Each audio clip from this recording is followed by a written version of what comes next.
Welcome back to Schematicus. In this video on analytical mechanics, we are going to talk about center of mass and transformation laws of energy, linear momentum and angular momentum in different inertial frames of references. Let's get straight into it. Why is it first of all important to talk about center of mass when we are studying analytical mechanics, when we have already studied it in Newtonian mechanics, and we are not really going to change any of the concept. It remains just as it is.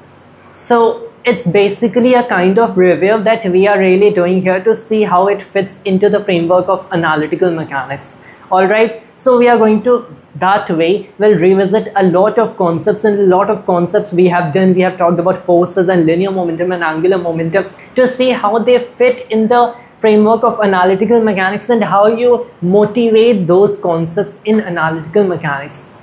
So we didn't simply define linear momentum to be the mass times velocity of the particle. We define it to be the integral of motion, to be the conserved quantity corresponding to the homogeneity of space in inertial frames of references. Similarly, angular momentum is defined to be the conserved quantity corresponding to the isotropy of space in an inertial frame of reference, and energy, the total energy of a system, is defined to be the conserved quantity corresponding to the homogeneity of time in an inertial frame of reference.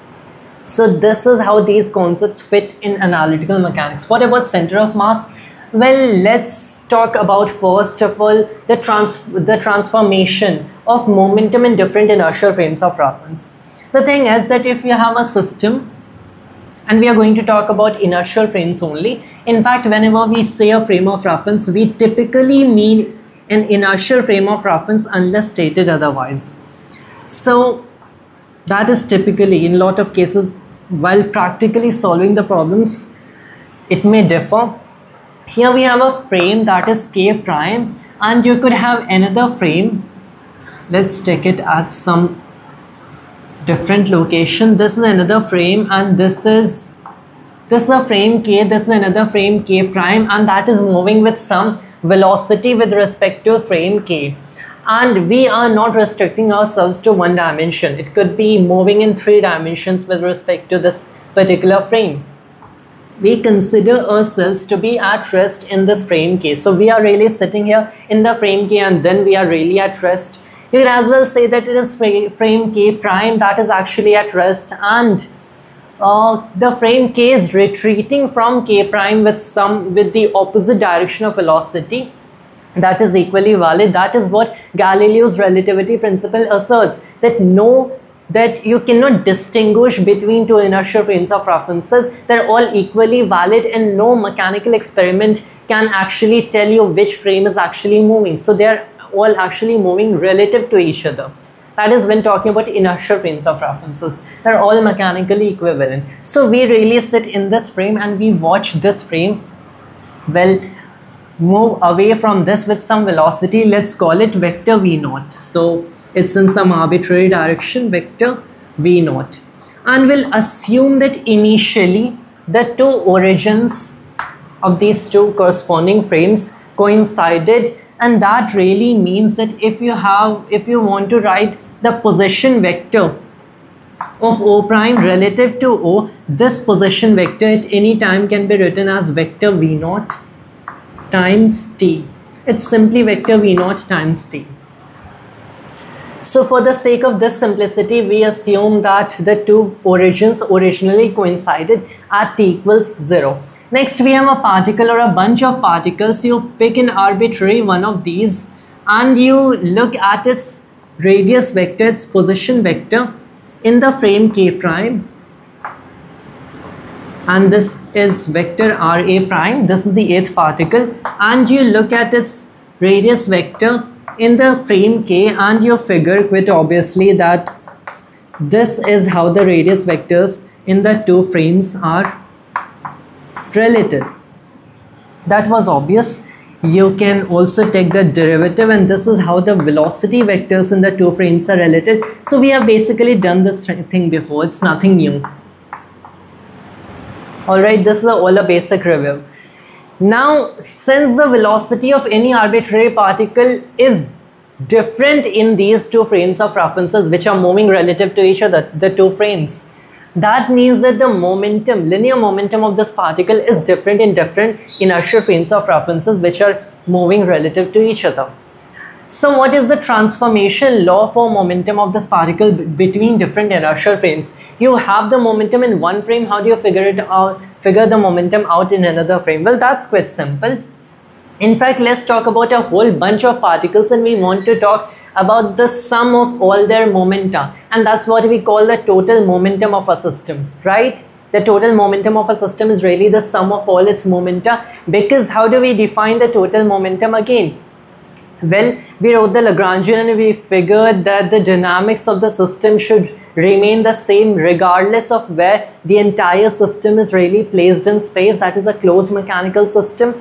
And accordingly, we figured that this is the quantity that must remain conserved, and we defined it to exist for the entire system as a whole. And then you figure that it consists of a sum of these little vectors of the individual parts of the system, of the individual particles in the system, and so those you define to be the same corresponding quantity for the individual parts of the system, or each of these individual particles. So this is the total momentum, and these are little momenta of each particles, and it has this additivity property that you add them all up, and that is the total momentum of the system. So you have a whole bunch of particles, and the total momentum in the frame K prime is vector P prime, and what's that? That is the sum of over all the number of particles, the mass of each particle, the velocity of each of these particles in the prime coordinate system, in the prime frame of reference. What is the momentum of the total momentum of the system? Well, in this frame K prime is this quantity, with the velocities being relative to this origin, relative to this frame of reference. So since we know what the transformation law for velocity is out, and we know that the mass is really the same in both frames of reference, we can simply make this substitution and we can relate the momentum of the entire system in this frame and in this frame. So that's a simple enough substitution. Vector VA prime plus vector V naught, which is the velocity of this relative to this, separate it, plus the sum over all the particles, the mass of all the particles, vector V naught. This you recognize is really the momentum in the primed coordinate system, in the primed frame.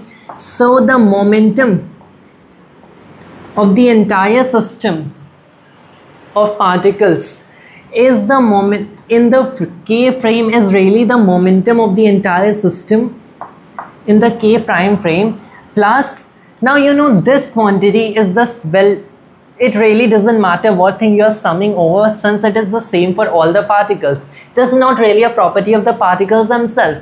This is a constant with respect to these, because it's really the velocity at which O prime is moving relative to O, or K prime is moving relative to K. So you can simply sum these all up, and this really is the total mass of the particles. So let's call it mu. Mu is actually typically used for what we call reduced mass, that we'll study in the next videos, and I'm planning that we'll actually do it in the next video only. So even though there is yet another topic that we'll actually have to cover, that we actually have to cover while discussing this formalism, before delving into the integrals of motion, actually not integrals of motion, the integrals of the equation of motion. How do you actually integrate the equation of motion for the more general problems like Kepler's problem, and you have the scattering of particles and all that, but I think we'll cover that particular thing before that, so it will give us more practice with the Lagrange equations in the first place. I'll call this mu only, as Landau does it, so I'm really following his notation. So let's call it mu, and this we have mu being the total mass of the system, and this is vector V naught, which is really the velocity of this frame. Now here you must understand, this is the total mass of the system, this is the velocity vector of this frame relative to this frame. So this has to do with the system of particles we are describing, and this has to do with the frames that we are using to describe them. So they are really independent of each other for that matter. But this is really the transformation law that we have figured out for linear momentum, and will also in a while do the same for energy and then angular momentum.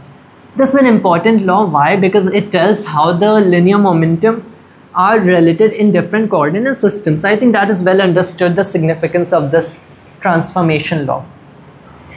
Another thing that you can actually see from here is, in fact, let me replace this with sum over all A's MA, just so you can see in practice what is happening if we are still not familiar with that notation. Well, maybe use that notation further ahead, and you can see that you can always choose the coordinate system K prime, the frame of reference, I must say, K prime. There's a difference. Coordinate system consists of a ruler. When you add a clock in it, that's a frame of reference. So a frame of reference is where you observe a system from with rulers and clocks in it to measure lengths and times, time intervals, time durations. You can always choose a frame K prime such that this momentum, this total momentum of the entire system in that frame is 0. And why is that so? Because if you basically turn this equation around a little, you figure that the momentum of the system, given the momentum of the system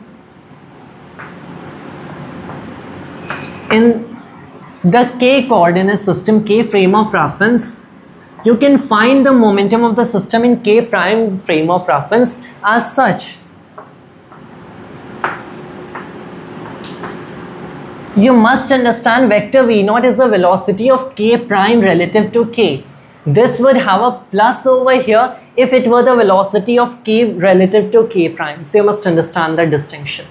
The thing is that if you equate these two, for vector P, that equals mu vector v0, then you figure that vector P prime equals 0.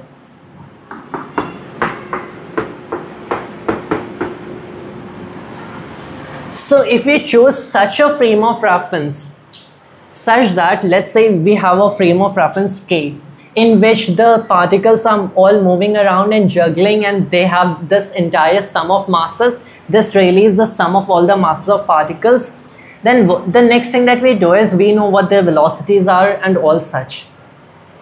We know what their velocities are in this frame of reference, and thus we know what the total momentum of the system is in this frame of reference. So what we actually figure is that let's take another frame and we pick off another frame K prime such that we move in the frame K prime relative to the frame K with a velocity vector v0, which is equal to the momentum of the total momentum of all these particles in this frame of reference divided by the sum of masses of all these particles. And if we choose the frame K prime such that moves with this velocity exactly with respect to this frame K, where this momentum has been described in this frame is really the sum of masses, then we'll figure that the momentum that we are going to observe in this frame K prime, the total momentum of all these particles will be 0.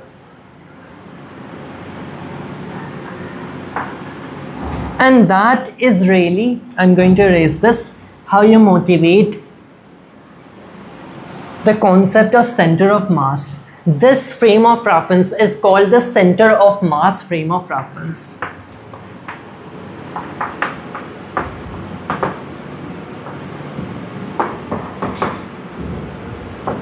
Or in short, CM frame.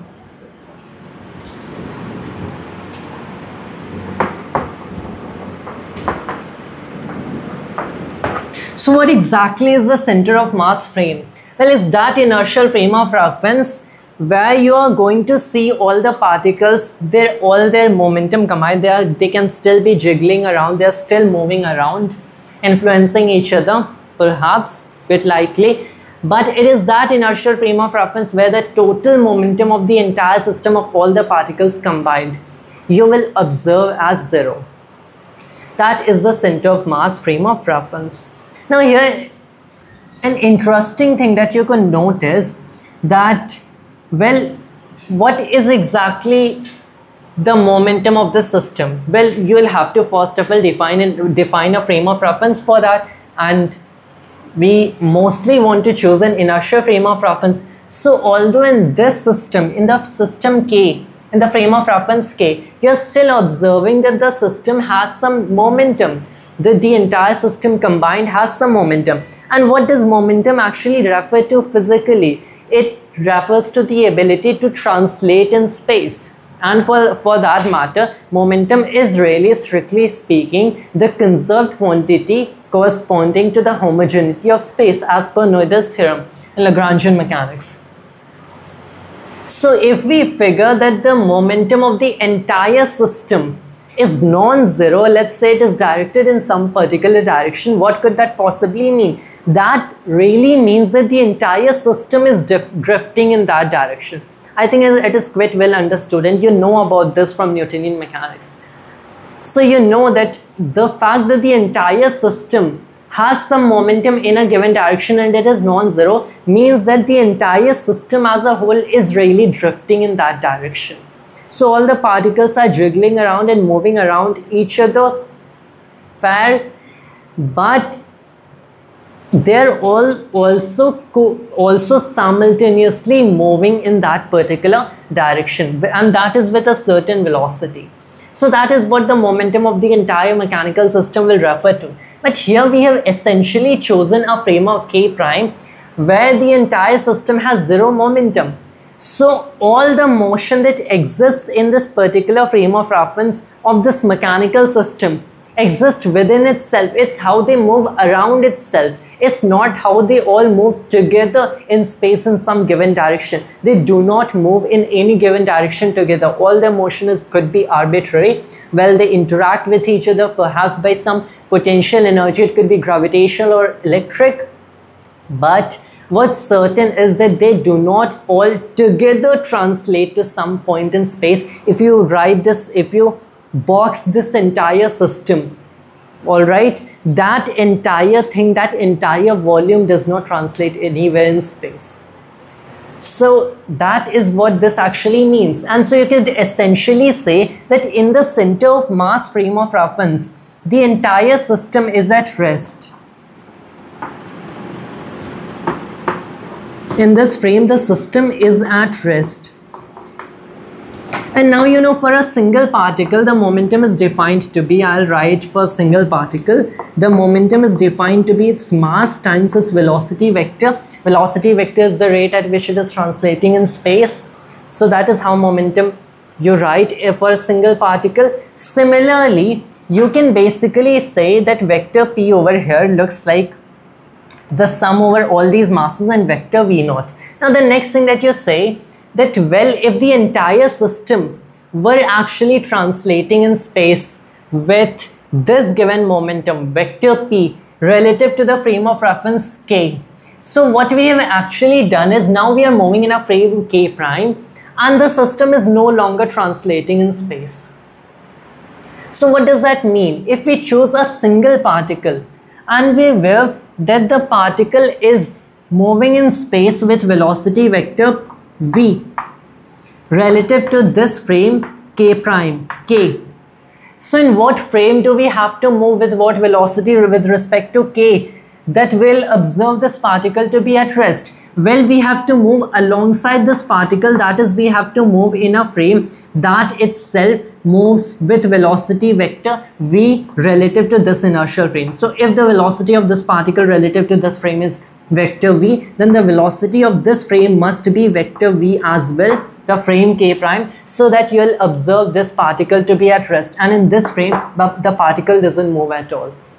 So if we see that the entire system translates in space relative to this frame K, and when we move in frame K prime with velocity vector V naught, then we see that the system does not translate in space and the system is actually at rest. When I say it is at rest, the whole system does not translate in space, the individual parts certainly do.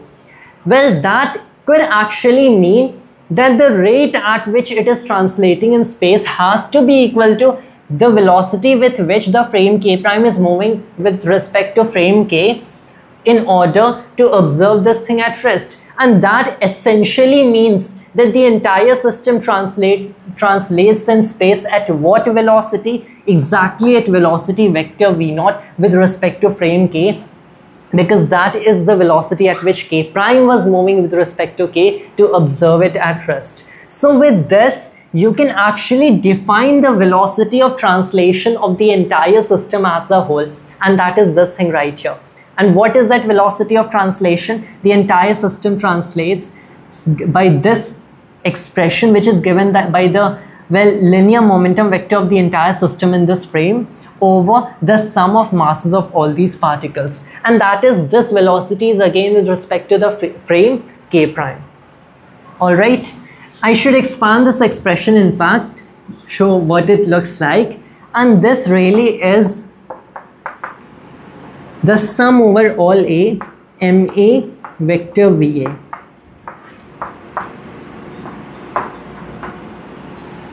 So this is what the expression fully looks like. This is the rate at which the system together as a whole as one object translates in space. Now the next thing that you do is that you can actually, you see there's a vector v0 here. Should we call it the velocity of the entire system? Well, since there are so many parts that are moving around, so even if you watch the system in its center of mass frame, you'll still see that there's a lot of jiggling around. Is that the total momentum is zero, that as a whole that system does not translate as a whole, its velocity is zero. So it's not actually fair to call it the velocity of the system. So let me still write it as vector v0 only, and we'll just change our, well, what do you call it, names a little. The thing is that you can observe that this thing, can I write it as the time derivative of some position vector, because it is still some sort of velocity. Well, can I actually do that? To look at that, first observe this thing right here. This is a velocity vector. In fact, each of these little velocity vectors that are multiplied by the masses and added up, so these are all velocity vectors defined in this particular frame of reference. And each of this velocity vector, vector VA, is basically vector RA dot, it's really vector d vector RA over dt defined with respect to this origin in the frame k prime. So what you can do is, well, you can replace this with a d vector RA over dt, and given that derivative operations are linear, you take common this entire d over dt and you take it outside the summation, and you say that vector v0 is really d over dt of this entire thing. Well, sum over all A ma vector RA over the sum over all A ma, it is d over dt of this entire thing. And this is a velocity vector, and we know that velocity vectors are typically defined to be that way, as the derivative of position vectors. So this way we can actually define a position vector. So what we now do is that we know that the velocity, this velocity, even though it refers to the velocity of translation as a whole, not individual particles, so how they collectively translate in space, it can still be written as time derivative of this expression right here, which has quite obviously units of position, because these units of masses cancel, it has units of position vector. So we define this to be a position vector, and we call it the position of the center of mass of the system. So if this thing is defined to be the position of the center of mass of the system, vector RCM as the sum over all A's ma vector RA over the sum over all A's ma, you can this way define the position vector of center of mass. There need not actually be a particle at this location. No, it is not an essential that there actually be a particle with this particular position vector. There may be or there may not be, does not matter. This really is a weighted position with masses. So you have masses attached with their position vectors. We weight these position vectors with the corresponding masses of the particles considered. And then we find a particular point among a system of particles. You have a bunch of particles, and we find that, well, let's say for these bunch of particles, they have so and so many different masses. You find that there is one particular spot at a given instant, and this we call the center of mass of this entire system. And as all these particles move around each other, they also translate in space, and this position that we have defined as per this expression, the rate at which this position changes its location in space, because, well, sure, we are not marking a fixed point in space. This position moves. As these all particles move over in this direction, let's say they all translate here, they all translate equally, for instance, let's just say that, then this position will also translate by that amount, and it is now marked here. The rate at which this position, the rate at which this location for the bunch that is defined by this expression changes is the velocity of the center of mass. Previously we call it the velocity of the entire system, but we certainly know that the entire system goes like it jiggles around, all its particles jiggle around. So even if you are in the center of mass frame of reference that we define to be the frame of reference in which the total momentum of the system is really zero. So even if the total momentum of the system in your frame is zero, the particles still move around. But you find that when the total momentum of the system is zero, in that case,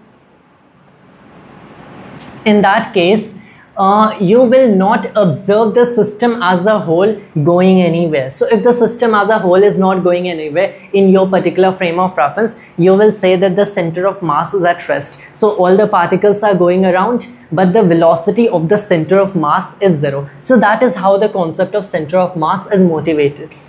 So this velocity now, the velocity at which you must move in your frame K prime to observe the system at rest, to observe the total momentum of the system at rest as to be zero, we now call it the velocity of center of mass.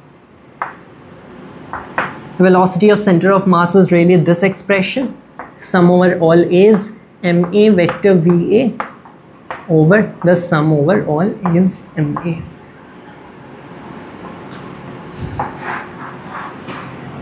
I'll review this one last time. Now, once we have laid the foundations, we have motivated the concepts. For any bunch of particles, for any mechanical system, we define a certain point called the center of mass. The location of center of mass is determined by this expression here, and how the system as a whole moves through space, how it as a whole translates through space, is reflected in the velocity or in the momentum of the center of mass. When we say momentum of the whole system, it means the momentum of the center of mass. You can arguably use it one way or other way around. In fact, the preferred term is, for that matter, the momentum of the whole system, because we know momentum is actually an additive quantity. You simply add all their individual momentum. So the momentum of the whole system is given by sum of their individual momentum. The velocity of center of mass is given by this expression right here, and it is basically nothing but the total momentum of the system, that mechanical system, the rate at which it translates for that matter in space, in the given frame of reference, which is K, over the sum over all masses of the system. That is how you define the velocity. And what does it then mean to move in the center of mass frame? Well, it means basically that since the center of mass at any given instant moves with this velocity, if you in your frame as well move with this given velocity, then you will observe the center of mass to be at rest. And since you observe the center of mass to be at rest, that basically means that you observe that the system as a whole is at rest, even though its individual parts keep moving. So the center of mass acts like a single particle. It is as if the center of mass is a single particle whose mass is the sum of all masses of the system. And how is that? Because the total momentum of the system is this, the sum of all momentum, all individual momenta. the sum of all individual momenta. Then what do we know? That the velocity of the center of mass, I will now represent it by this expression, is vector p over sum over all a ma. Now I'll replace this expression by mu. So for now we'll use mu as the total mass of the system.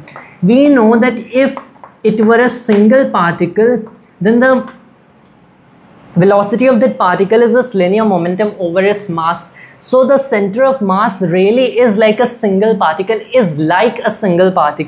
that has this momentum, which is equivalent to the total momentum of the system, and it has mass equal to the total mass of the system. So the center of mass is really a description of the collective body, how the collective body itself has its dynamics, how the collective body moves in space. The center of mass is an equivalent description of that, and that is why it's a useful concept. And you are quite obviously well familiar with center of mass beforehand. In Newtonian mechanics, here we were trying to see how it fits in the framework of analytical mechanics. Now quite obviously, if there are forces involved, let's say, and we talk about linear forces only for now, which are the forces you see in Newton's laws of motion, then the center of mass accelerates. And that is because now the velocity of individual particles are influenced not only by their individual interactions, by the interactions between themselves, but by external interactions. And so the total momentum of the system as a whole is no longer constant. The total momentum of the system changes because there are external influences. And I think that this was quite obviously reflected in our previous discussions, in the previous videos. I think I made it a solid point that the total momentum changes when you add external influences to the system. And that is that the mechanical system is no longer closed, it is an open system.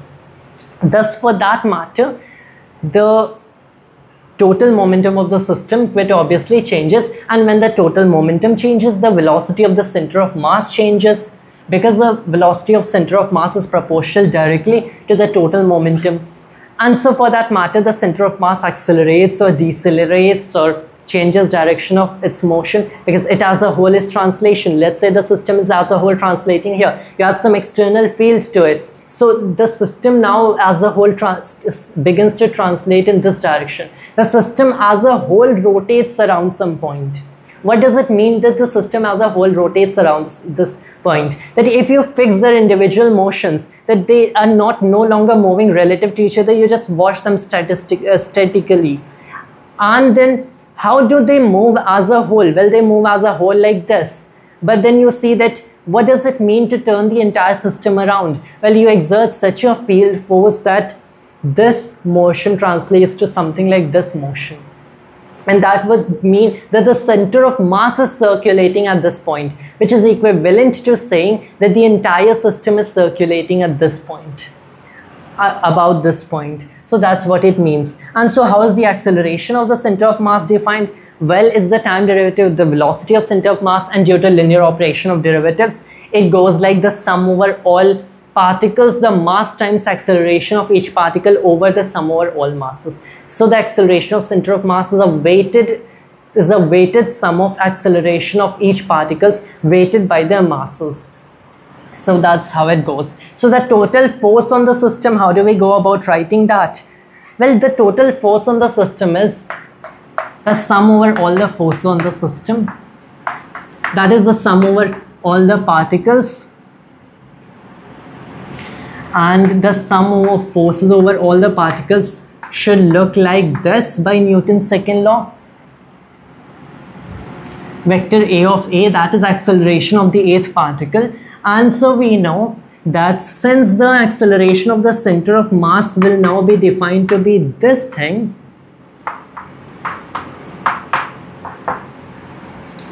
it will look something like, it should look something like this. Thus, the next thing that you'd see is that this thing times this thing is really the sum over all A, MA, vector A of A is equal to the sum over all A. This is the total mass of the system times acceleration vector of the center of mass. And this quantity here is the total force acting on the system. So the work of the total force is to accelerate the center of mass. So there are still torques involved. I mean, if the forces act on different particles, you know how it goes in Newtonian mechanics, that if there are torques in, if the forces act in different directions on different particles, they could rotate the particles fair, and rotation about the center of mass does not affect the center of mass. I think that is fairly clear. But one thing that external forces do is that the total force acting, that is the sum of all forces on each of the individual particles, its job is to accelerate the center of mass of the system, and the inertia is the total mass of the system, because the center of mass acts like a point with such weighted position vector and weighted velocity and weighted accelerations, and its total mass being, well, its mass being the total mass of all the particles. So that concludes the discussion of center of mass, how it fits in the framework of analytical mechanics. The next thing that we do is we talk about angular momentum and its transformation law, and there's this quite interesting relation of angular momentum that I'll show you. First of all, we talk about two such transformations. The first, I'll show you how the transformation goes, and it has to do with that the total angular momentum of a system depends on your point of origin.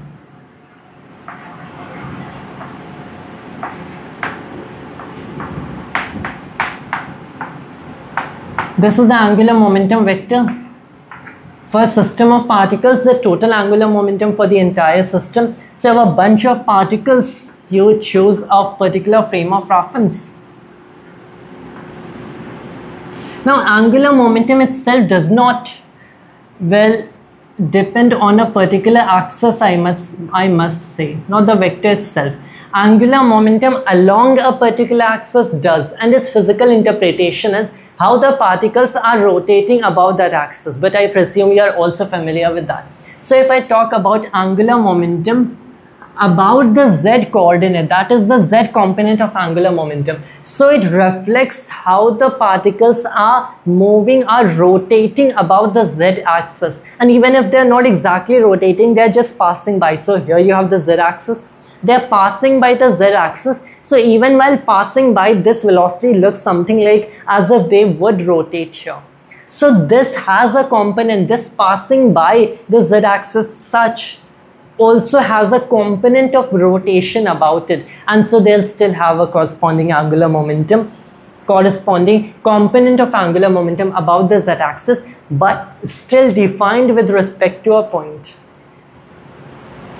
So overall, the angular momentum vector, it's a vector quantity, so it's irrespective of the coordinate system that you chose. It must well be irrespective of the coordinate system you chose, but also it's a kind of pseudo vector. You must keep in mind. So it's not an actual vector, it's a pseudo vector because it's formed by the cross product of two vectors. Any vector that is formed by the cross product of two vectors is a pseudo vector. I think there's this interesting fact about cross products that they only exist in 3 and 7 dimensions. I recall having read this in some mathematics thing. But well, one thing that you can be certain is that cross product of two vectors gives you only a pseudo vector. That you can set aside now. The next thing that we know is that we have to specify a point of origin from where you're calculating the angular momentum vector. So even though it's individual components, well, it's a vector, so it has individual components, but it depends what coordinate system you're choosing. You could choose these, you choose a polar coordinate system and all that. The point being, in fact, polar coordinate system, I don't think you'd still call it angular momentum. The point being that you have to choose an origin, because this expression involves the position vectors of the particles, and the position vectors have to be chosen from a particular origin. And so if you choose a different origin, if you instead of want to calculating the angular momentum with respect to this point, were to choose this point, you will get a different result for angular momentum. And this is reflected by the fact that how the particles move, how the particles rotate in space. And this isn't about now rotating about a particular axis, because we haven't chosen a component of angular momentum yet. We are talking about the angular momentum vector, not a specific component. So when we speak of the angular momentum vector as a whole, so it isn't how they're rotating with respect to the x-axis or y-axis or the z-axis. We are talking about how they rotate in space in general. So it could be the component of how they rotate about the x-axis and how they rotate about the y-axis and the z-axis. If you want to describe in each of these, if you want to actually describe this completely, you do need to subscribe to a particular coordinate system. So when we do such, we can classify the rotations in space, the revolutions, circulations in space along each of these axes orthogonally, because this is an orthogonal coordinate system. But this speaks of their general revolutions. And the general revolution is different in different points. I mean, if the system were to rotate such, and you want to talk about this correspondingly conserved quantity, about this point, if you want to talk about how it rotates, it will give you a different perspective than this point if you see how it rotates. And I think that is quite intuitively clear. So even though it may not be necessary that this be now the origin of some new coordinate system, no, that is unnecessary. This does not need to be the origin of your coordinate system. You can consider it to be an arbitrary point in space, or it may be this. Let's consider an arbitrary point, not necessarily lying on the z-axis, to give a sense of generality. And the position vector of this point is vector A.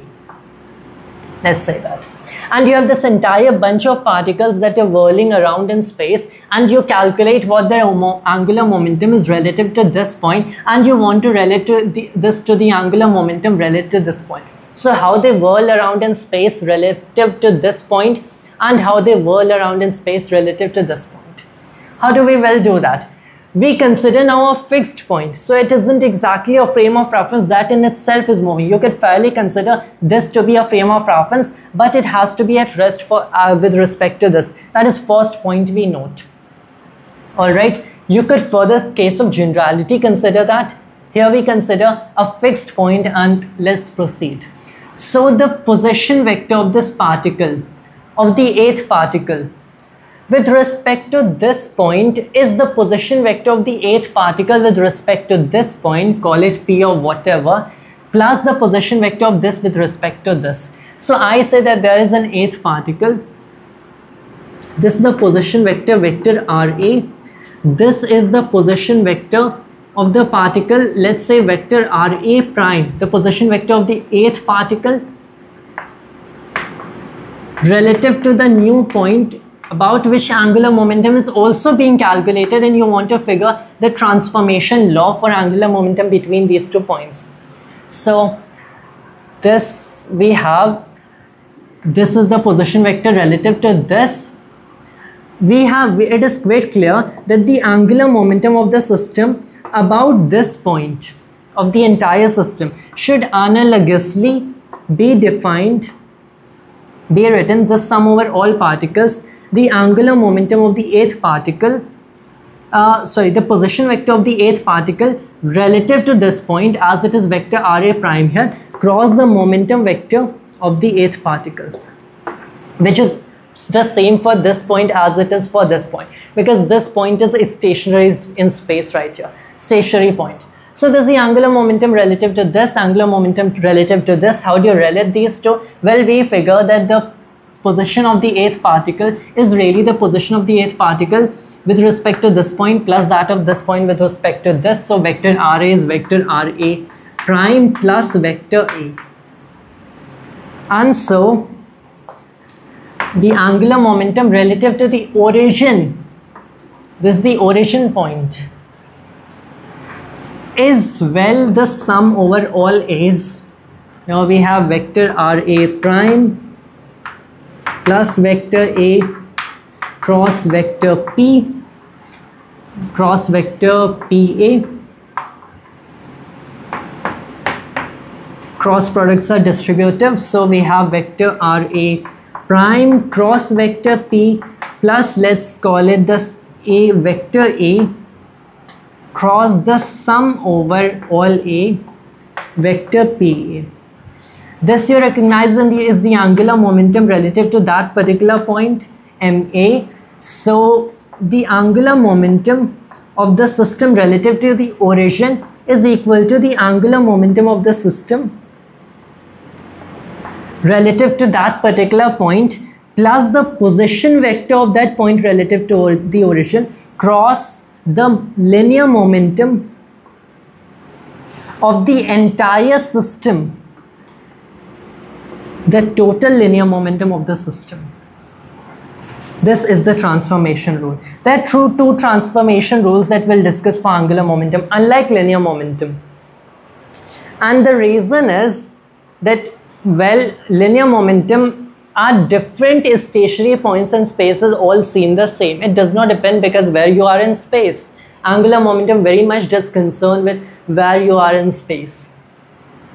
And it has to do with the fact that if I have a particle, let's say this is the 8th particle again, and it has a velocity vector VA relative to this coordinate system K.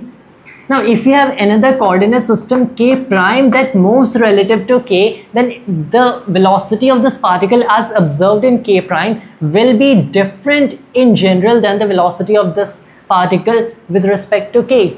But if you fixate a point, not a whole moving frame of reference, well, you can fairly define it to be the origin of some frame of reference. Here we fixate a point, then if you stand at this point and then you go and stand at this point, at both points you'll measure the same velocity of this particle. So it does not depend where in space you actually sit to measure the velocity of the particle, it remains the same. So for that reason, it is only when we move in some other frame of reference that we observe a different velocity, and thus we observe a different linear momentum of this particle and thus of the entire particle. However, angular momentum does concern itself with position vectors, thus it matters what point you chose to define angular momentum from. And as long as you are sitting in an inertial frame of reference, I must specify this. So this is a frame of reference and this you can define as the origin of some other frame of reference. As long as you are sitting in an inertial frame, you will always see that space is isotropic. And so for that matter, angular momentum along different points, about different points, will be different in its value, will be different in its direction, but to each their own, they will remain conserved. That is, you have the angular momentum in frame K specifically, it won't change. And if you go to a different coordinate system, to a different frame of reference, you'll observe a different value of the angular momentum, but that value will always remain the same. It will always remain the same in magnitude and direction in that particular frame of reference. You choose some other inertial frame of reference, so it will again always remain the same, given the isotropy of space. For that is for a closed mechanical system. So this we saw one transformation law in angular momentum. Now let's see, look at the other transformation law, and that is if we choose a frame of reference that moves. So this is like the transformation law that we discussed for linear momentum. And this will discuss finally this transformation law, and then we discuss the transformation law of energy, and then we'll end this video. So let's look at this. We have a frame of reference, inertial. We have a bunch of particles. We have here the 8th particle.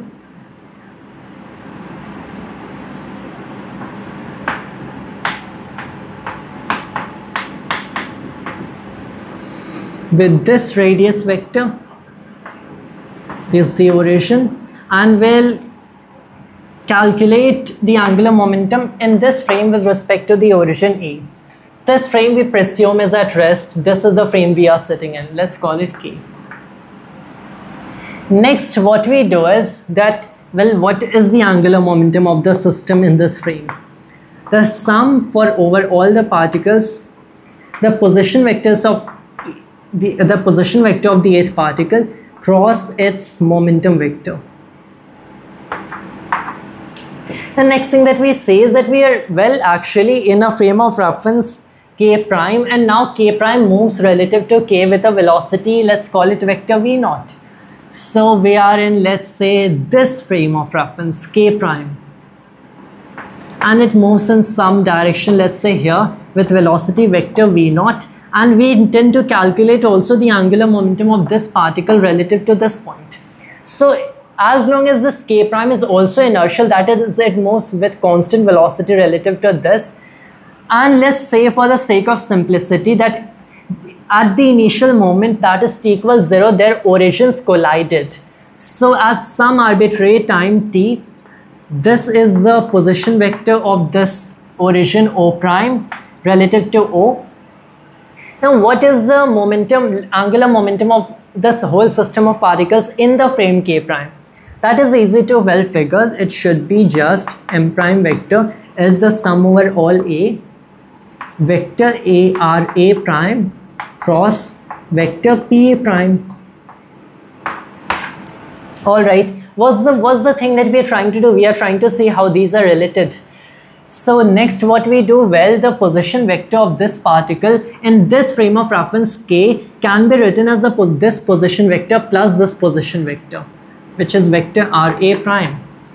So vector RA is basically vector RA prime plus vector V0 t. Vector V0 is the frame of reference, the rate at which this frame of reference moves translationally with respect to this frame of reference. So, and the next thing that we know is that the momentum, how the momentum in the two frames are related. The momentum of the 8th particle in this frame is equal to the momentum of the 8th particle in this frame.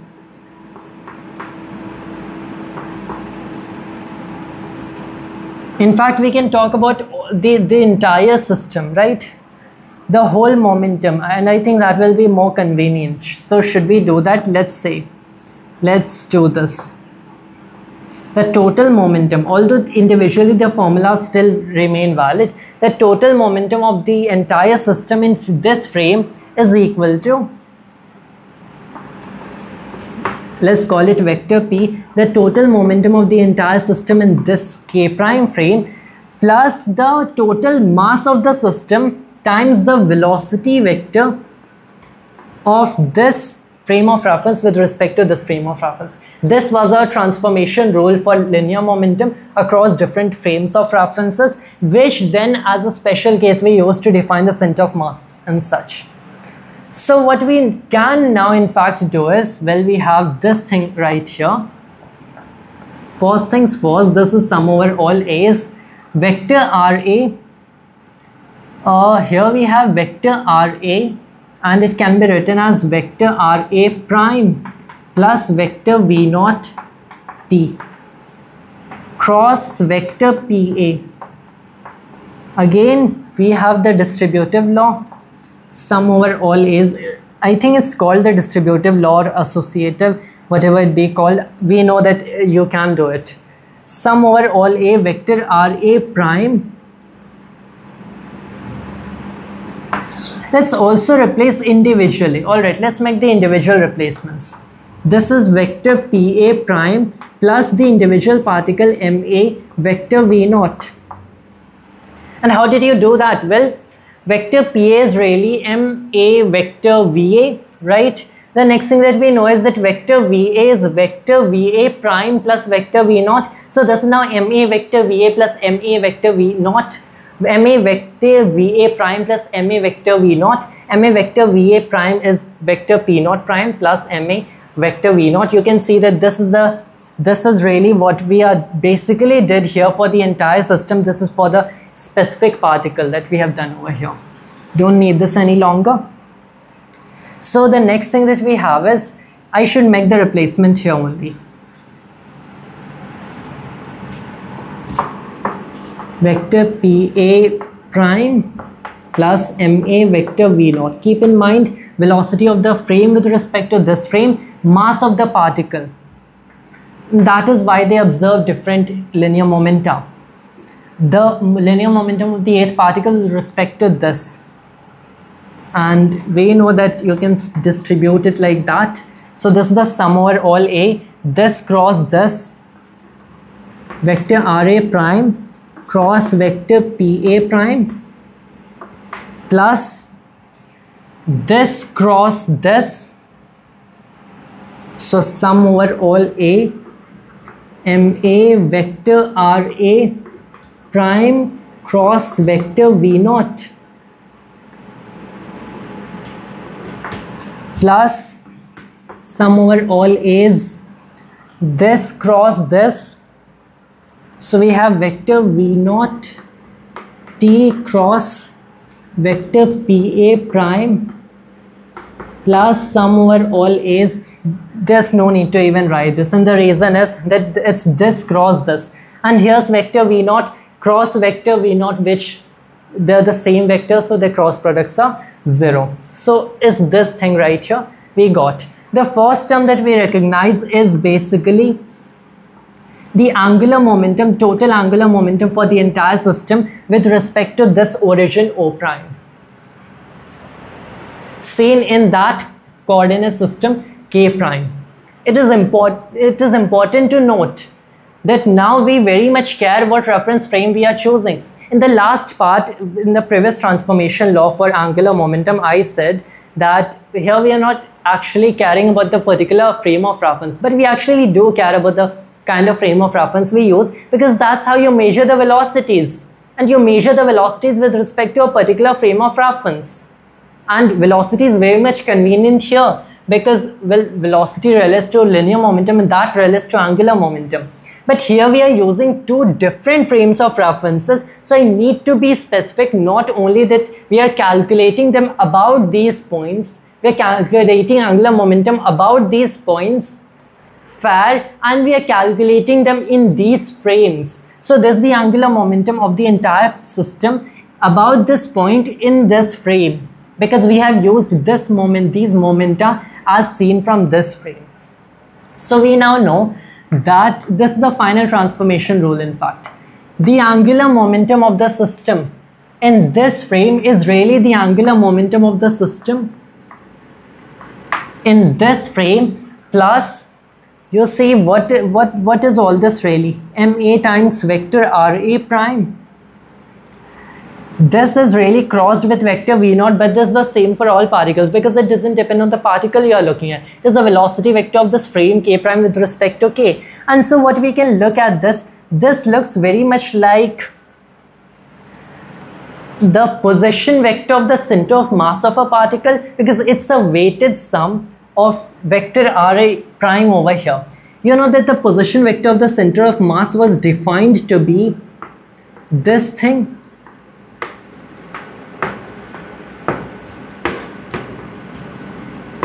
So if I say, well, this is basically mu, the total mass of the system. So mu vector RCM is really this sum over all A's MA vector RA.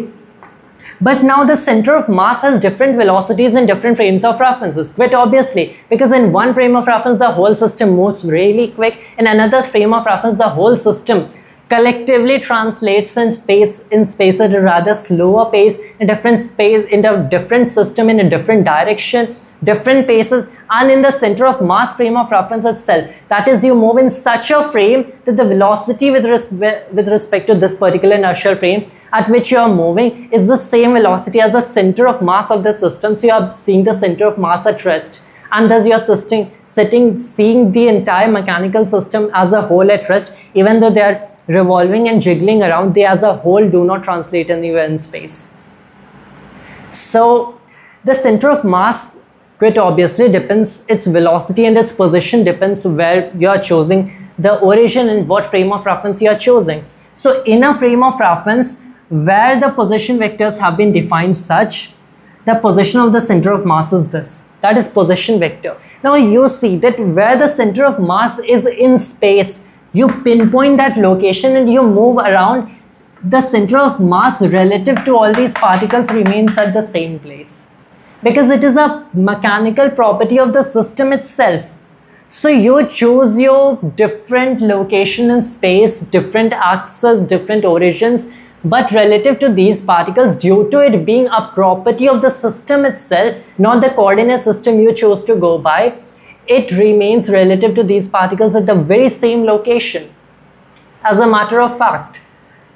But your position vector of the center of mass differs, and because the position vector is really where direction and what distance the center of mass is at with respect to your particular choice of origin. So the center of mass doesn't change location, you change your location, and so the position vectors differ.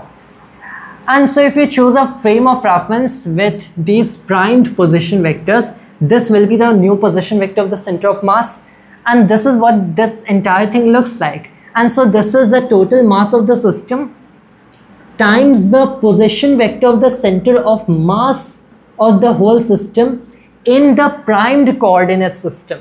And the two frames of reference will see the center of mass at the same location, but they will assign different radius vectors to it, because these are different distances to it and in different directions.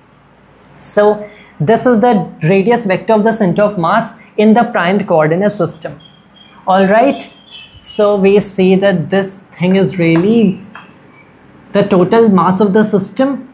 The radius vector of the center of mass in the primed coordinate system cross the velocity vector of the frame. This is the velocity vector of the frame itself, and plus finally vector v naught independent of the particles, time independent of the particles, pull them out, sum over all particles of the momentum of each of the particle in the prime coordinate system. So this is now vector v naught t, and so it is now vector v naught cross the total momentum of the system in the prime coordinate system t. I wrote t in last. I could have written it here, well, to indicate that there's first a cross product going on. I think I like that way better. It's just a way, my preferred way of writing. I like it with vector v naught. And this is the transformation rule for two different coordinate systems. Now the next thing that you can do is you can actually set t equals vector v naught equals 0. And what must you find? Well, when you set vector v naught is equal to 0 in this expression and in this expression, that is these two coordinate systems, actually what do they measure? That these two coordinate systems, these two frames of references are actually such that it doesn't move with respect to this. And then what do you find? You find that the momentum in the two frames are same, the angular momentum, that is. Now how can that be the case? I mean, you have set vector v naught is equal to 0. That means it doesn't move relative to this, but there are still different points in space, right? Not exactly. As I said initially, they are at the same points, they coincide, and then it moves away with this velocity. So when you set this velocity equal to 0, you say that it initially remains at the same point, and thus it always remains at that point. Thus you are really calculating the angular momentum relative to the same point. So this is the transformation rule for angular momentum between two different coordinate systems. Now let's do something special with it. Let's say that the other system is actually the center of mass of the system, the center of mass frame. So the other system that we choose, the frame K prime, we are moving in the center of mass frame of the system. And what does that mean again? That means that we are moving in the system where we see the whole system of bodies at rest. So the whole system of bodies are at rest. The center of mass of the whole mechanical system is at rest. So when our frame K prime is the center of mass frame of the system, what must you observe? The total momentum of the system. Here's where things get really interesting. This is a very special rule. It's a very important and a significant one, an elegant one, and it will give us great insights into the subject. When you are choosing the center of mass to be the other inertial frame you are moving in, and you want to relate the angular momentum of the entire system in this frame and in the center of mass frame. So first of all, you see that in the center of mass frame, the total momentum of the system is 0, which obviously in the center of mass frame, the whole system doesn't move at all because you're moving with the center of mass. So you set this quantity as 0. So this is, I think I should keep this as a transformation rule over here, and we'll erase it later. And we see, let me rewrite it simply here. And then we make changes to this expression.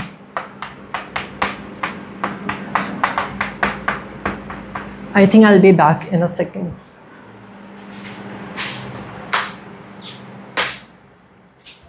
Yes. So the next thing that we do is, we now make changes to this expression. We find that in the center of mass, the total linear momentum of the entire system is, well, for that matter, 0. The next thing that you see is that vector V0 is really the velocity of the center of mass, because it is actually the velocity of the other frame K prime with respect to K, but K prime is the center of mass frame. So it is the velocity of the center of mass. So if this is the velocity of the center of mass, you figure that I can write this mu over here. I should write this mu over here, and it is now the total momentum of the center of mass with respect to K system, the K frame of reference. There's no prime over here. Vector V0 was velocity of K prime with respect to K. This is now vector VCM with respect to K only. So the total mass of the system times velocity of center of mass, this is what? The total linear momentum of the entire mechanical system with respect to the K frame. And this is the vector RCM cross vector P. The radius vector of the center of mass cross the total linear momentum of the entire system, or the linear momentum of center of mass itself. So you find that vector RM is equal to vector M CM, because this prime now becomes CM. The prime coordinate system is actually the center of mass frame, plus vector RCM cross vector P. It is a very significant rule. Let's see, what does it mean? It means that if we have a frame K and if we have a frame K prime, the center of mass frame of the system, then in the center of mass frame of the system, what do you observe? Well, the whole system as a whole is not moving anywhere. The particles are, well, moving around among their own. So the angular momentum of the entire mechanical system that you must observe in the center of mass frame of reference has to do with how the entire system rotates about the center of mass. And why about the center of mass? Well, quite obviously we are talking about how it rotates relative to the frame K prime. And the frame K prime, when I say center of mass frame, it really is that I am moving parallel to the center of mass, not exactly at the same point. But then you remember the first transformation rule. The first transformation rule of angular momentum before this, I derived when something like this. If we have one frame about which we measure all our velocities, and if we measure the velocities and radius vectors about the origin of that frame, then the angular momentum of the entire system that I'll measure about the origin is equal to the angular momentum of the entire system I can measure about some stationary point here. And it's a stationary point, it's a necessary, plus the radius vector of this point cross the linear momentum vector of the entire system. Now this linear momentum vector of the entire system at this point relative to this point and this point are the same, because this point is stationary and so is this point. So they do not have any relative velocity. You could as well say that the entire system is actually progressing forward. The frame is progressing forward, but it doesn't matter because we do not compare it to some other frame. When I say that frame is progressing forward, I say that this point is progressing forward at the same rest, at the same, what do you call it? All right. At the same rate, so that the relative velocity between this point and the origin of the frame of reference is 0. When that relative velocity is 0, the rules remain the same, because you can never tell whether an inertial frame of reference is at rest or in motion due to Galileo's relativity principle. You can only compare it with other systems, with other frames of reference. And here this could be moving forward. As long as it's a constant velocity, it could be moving at any velocity, you just don't know, as seen from some other frame. It has to be that the relative velocity between this point and the origin has to be 0, and this is the rule of transformation. Here, where was I? Well, I said that we are in this our center of mass frame, which could actually be someone else, not the center of mass itself, someone else riding at the same rate as the center of mass. So the center of mass in that frame have actually different position vectors. But if the entire system has zero linear momentum, so the two angular momentum are different. But if the entire system has zero angular linear momentum, then no matter which stationary point you choose, about every point the angular momentum is the same.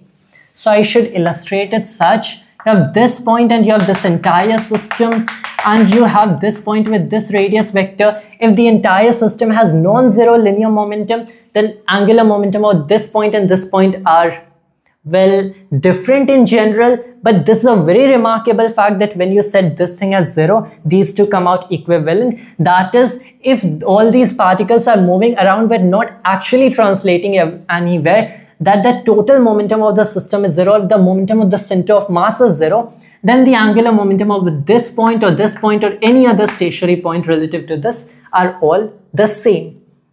And since we are moving alongside the center of mass, even though our frame in the, let's say, bike we are riding, in the car we are riding could have a different radius vector than the center of mass, but in the center of mass frame, the total system does not get anywhere. In the center of mass frame, the linear momentum is zero because it is at rest with respect to itself.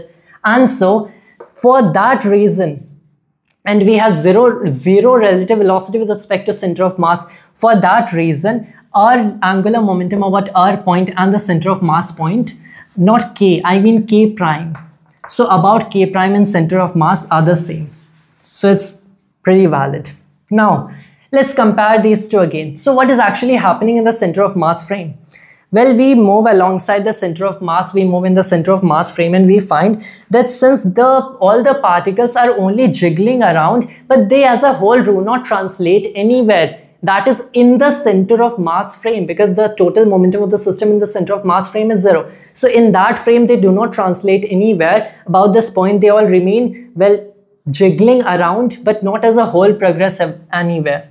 And so what that should tell you is that in the center of mass frame, the component of angular momentum, the contributions to angular momentum only come from the motion of all these particles about the center of mass, because any other motion, well, all cancels out. There is no translation anywhere in space.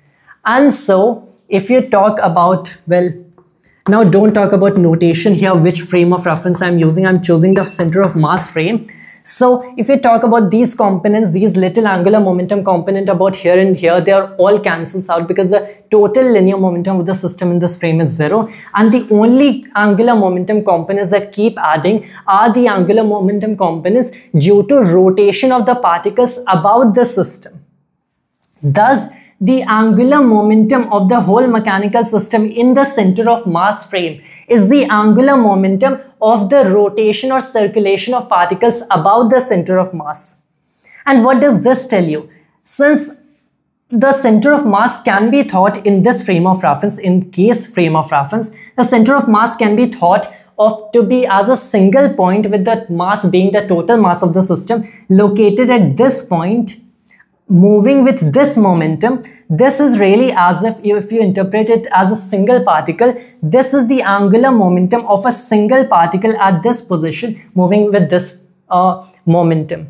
So what would this tell you? This would tell you the angular momentum of a single particle about a given point, which is in this point in a given frame of reference in this, and that is that corresponding to its rotation about this particular with respect to this frame.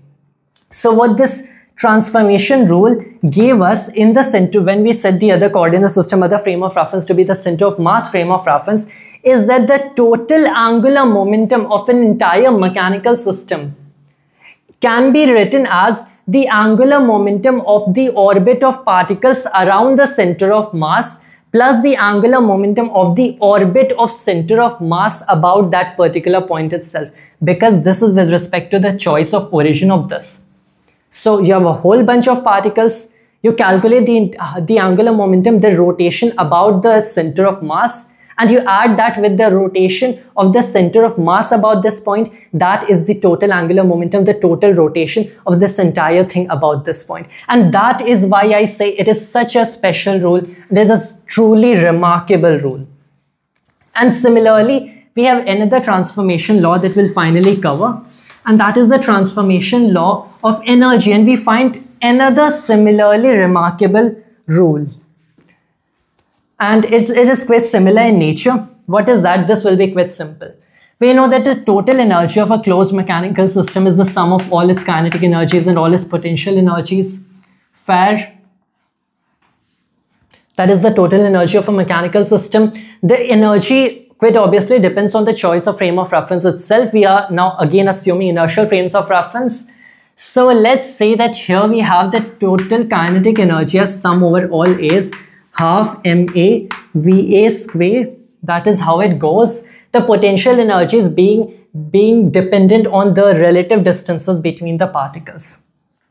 Now, the next thing that we can do is we can actually say that we have one frame of reference with respect to which we calculate the total energy of the system, and we write that total energy as E.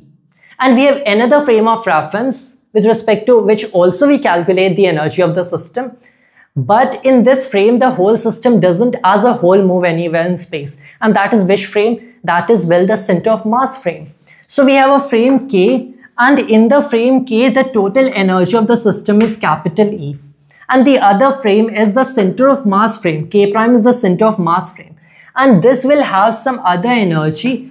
Should we call it E prime first? I will change the notation in just a short while. Let's call it E prime. Since we know that in the center of mass frame of the system, the whole system is not translating anywhere. It only corresponds to the rotation of all the particles about the center of masses, their variations about the center of masses.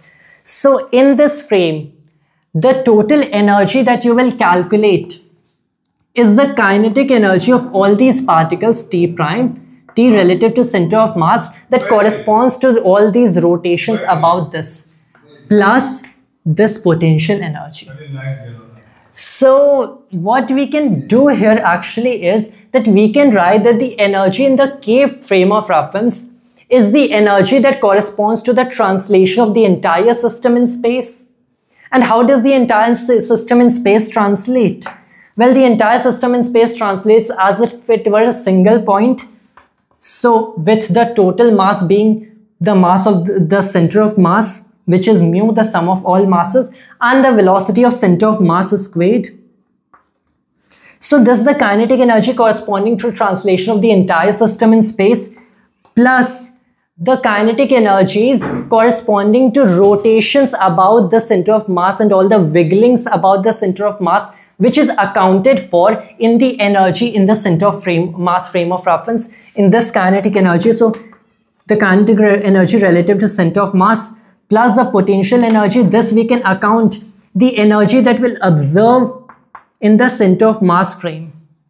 So the energy of this particle, here the transformation rule, I would say, between different coordinate systems isn't that very important. It's certainly important, but it goes something like a little trivial, because you can simply substitute in here VA, you can replace it with VA prime plus VA vector V naught. These are vector quantities, so first you vector add them and then you square them, and you know how it goes.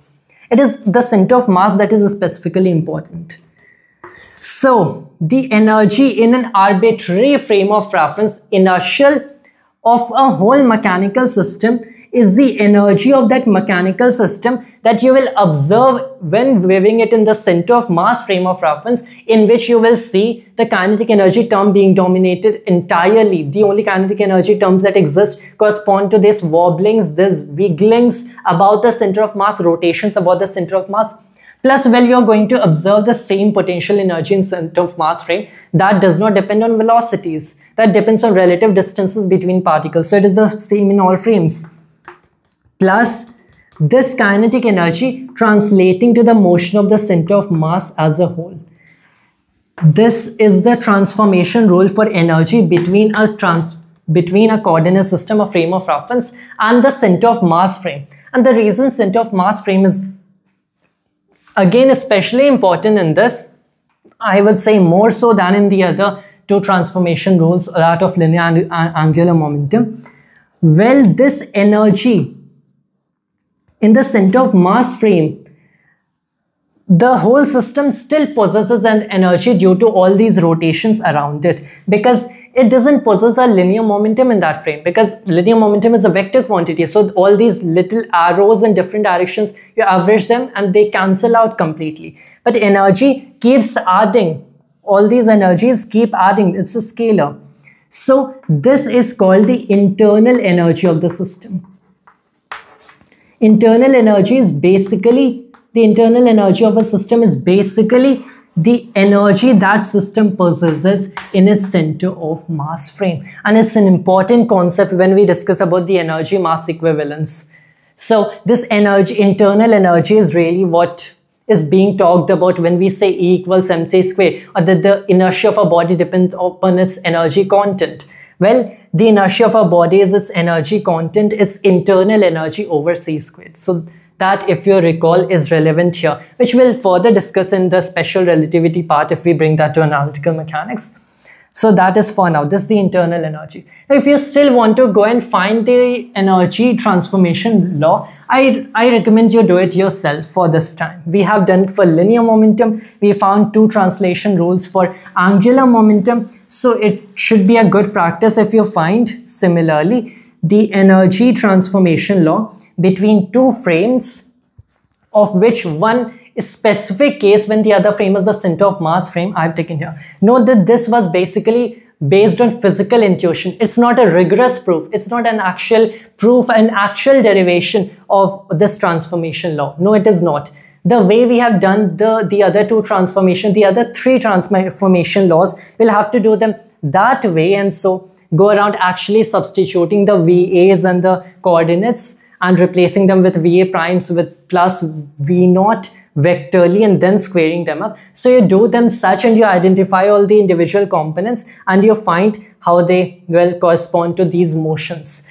I roughly, based on physical intuition, gave us this transformation rule without going through that. I recommend you do that yourself. I derived this transformation rule based on physical reasoning and mostly intuition.